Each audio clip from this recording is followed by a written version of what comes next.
Once upon a time, California public schools and universities taught their students how to think and did not indoctrinate them with the Democrat Party platform and left-wing ideology. California schools used to be the envy of this great nation, but this is no longer true. What has happened to California schools and why this laundry list of insanity, speech codes, safe spaces, politically correct training on microaggressions, trigger warnings, riots against conservative speakers, support for radical Islam, calling all opponents racist and fascist, and a profound disdain for America's founders and exceptionalism. According to Dr. John M. Ellis, Professor Emeritus and Chairman of the California Association of Scholars, the root cause is a total dominance of university faculty and administrators by the hard left.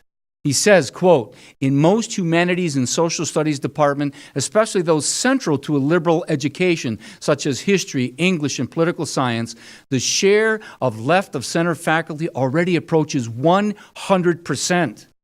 A 2012 study by the National Association of Scholars found that on California campuses, history and humanity courses have a leftist takeover by a ratio of 25-1. According to a 2016 article in Econ Journal Watch, voter registration for faculty members in economics, history, journalism, law, and psychology departments are overwhelmingly voting for Democrats over Republicans, 11.5-1. And in fact, the greatest discrepancy, our history majors were at 33.5-1. The problem in California schools is not found only in the hardcore Democratic faculty, but Democrat Governor Jerry Brown and Democrat Janet Napolitano, president of the University of California system. The problem also lies in the explosion of diversocrats who are dedicated to the advancement of fabricated diversity problems where whites and Asians are labeled as sexist, homophobic, racist, and fascist, and standards are lowered to accommodate the so-called discriminated minorities. The destruction of the once great California university system is perfectly illustrated when PragerU's Will Witt recently asked a white female student why she hates white people.